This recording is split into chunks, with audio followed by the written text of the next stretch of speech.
ಈಗ ಸುಧಾಕರ್ ಲಾಲ್ ಅವರು ಏನು ಕೊರಟಗೆರೆಯಲ್ಲಿ ಗೆದ್ದಿದ್ದಾರೆ ಅಂದ್ರೆ ಡಾಕ್ಟರ್ ಜಿ ಪರಮೇಶ್ವರ್ ಅವರನ್ನ ಪರಾಭವಗೊಳಿಸಿರುವಂತವರು ಮಾತನಾಡಿದರೆ ನಮ್ಮ ಪ್ರತಿನಿಧಿ ಜೊತೆ ಏನ್ ಹೇಳ್ತಾರೆ ನೋಡಿ.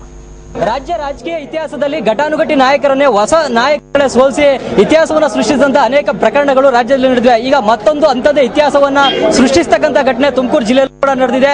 ಹಾಲಿ ಕೆಪಿಸಿಸಿ ಅಧ್ಯಕ್ಷ ಕಾಂಗ್ರೆಸ್ನ ಹಿರಿಯ ಪ್ರಭಾವಿ ನಾಯಕ ಡಾಕ್ಟರ್ ಜಿ ಪರಮೇಶ್ವರ್ ಅವರನ್ನ ಓರ್ವ ಜಿಲ್ಲಾ ಪಂಚಾಯತ್ ಸದಸ್ಯ ಸುಧಾಕರ್ ಲಾಲ್ ಅವರು ಈ ಚುನಾವಣೆಯಲ್ಲಿ ಭಾರಿ ಮತಗಳ ಅಂತರದಿಂದ ಸೋಲನ್ನ ಉಣಿಸಿದ್ದಾರೆ. ಮುಖ್ಯವಾಗಿ ಸುಧಾಕರ್ ಲಾಲ್ ಅವರು 3 ಬಾರಿ ಕೊರಟಗೆರೆ ಕ್ಷೇತ್ರದಲ್ಲೇ ಜಿಲ್ಲಾ ಪಂಚಾಯತ್ ಸದಸ್ಯರಾಗಿದ್ದರು. ಈಗ ಹಾಲಿ ಜಿಲ್ಲಾ ಪಂಚಾಯತ್ ಸದಸ್ಯರು ಕೂಡ. ಈಗ ಸುಧಾಕರ್ ಲಾಲ್ ಅವರು ಪರಮೇಶ್ವರ್ನ ಸೋಲನ್ನ ಅನುಭವಿಸಲಿಕ್ಕೆ ಕಾರಣ ಇದೆ. ಸುಧಾಕರ್ ಲಾಲ್ ಅವರೇ, ಈ ಬಾರಿ ತಾವು ಪರಮೇಶ್ವರ್ ಅವರನ್ನ ಸೋಲಿಸಿದ್ರೆ ಇದಕ್ಕೆ ಏನ್ ಕಾರಣ, ತಮ್ಗೆ ಏನ್ ಅನಿಸ್ತಾ ಇದೆ ಪರಮೇಶ್ವರ್ನ ಸೋಲಿಸಿದ್ದಕ್ಕೆ?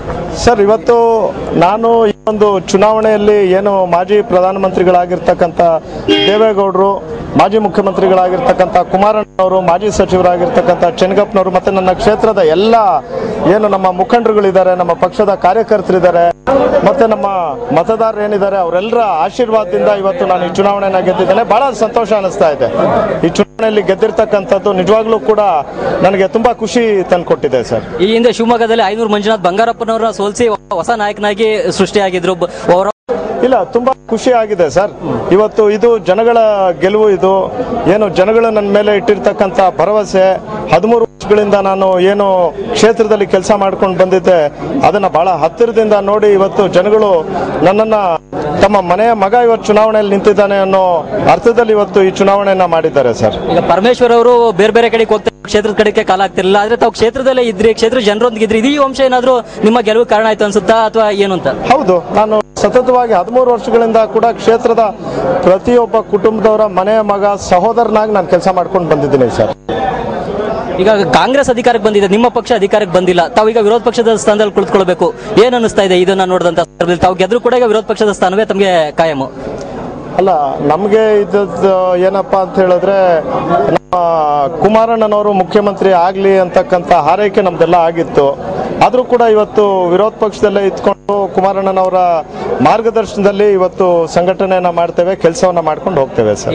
ಈ ಗೆಲುವಿನಲ್ಲಿ ಕುಮಾರಸ್ವಾಮಿ ದೇವೇಗೌಡ ಪಾತ್ರ ದೊಡ್ಡದಿದೆ ಅಂತ ಅನ್ಸುತ್ತೆ. ಹೌದು ಹೌದು ಹೌದು ಹೌದು ಅವರು ಮತ್ತೆ ಚೆನ್ನಗಪ್ಪನವರು ಮತ್ತೆ ನಮ್ಮ ಎಲ್ಲ ಕ್ಷೇತ್ರದ ಪಕ್ಷದ ಮುಖಂಡರು, ಕೊರಟಗೆರೆ ಕ್ಷೇತ್ರದ ಜನತೆ, ಯುವಶಕ್ತಿ ಮತ್ತೆ ತಾಯಂದ್ರು, ಸಹೋದರಿಯರು ಏನಿದ್ದಾರೆ ಅವರೆಲ್ಲರ ಆಶೀರ್ವಾದ ಕೂಡ ಇದೆ.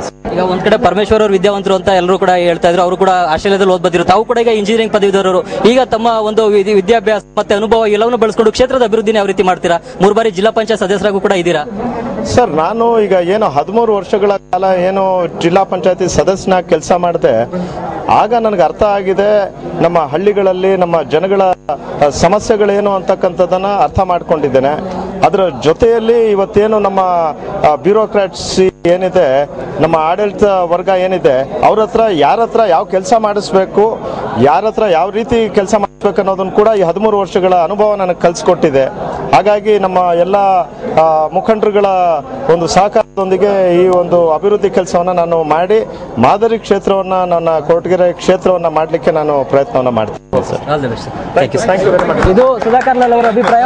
ಕೊರಟಗೆರೆ ಕ್ಷೇತ್ರವನ್ನ ಮಾದರಿ ಕ್ಷೇತ್ರವನ್ನಾಗಿ ಮಾಡ್ತೇನೆ. ಮುಖ್ಯವಾಗಿ ಪರಮೇಶ್ವರ್ನ ಸೋಲಿಸಿದ್ದು ನನಗೆ ಬಹಳ ಖುಷಿಯನ್ನ ಕೊಟ್ಟಿದೆ. ಈ ಗೆಲುವಿನಲ್ಲಿ ಹೆಚ್ಚಿನ ಪಾತ್ರ ದೇವೇಗೌಡರು ಮತ್ತು ಕುಮಾರಸ್ವಾಮಿ ಅವರದು ಇದೆ ಅನ್ನೋ ಒಂದು ಮಾತನ್ನ ಹೇಳ್ತಾ ಇದ್ದಾರೆ. Cameraman Nitin, Chandramohan, TV9 Tumakuru.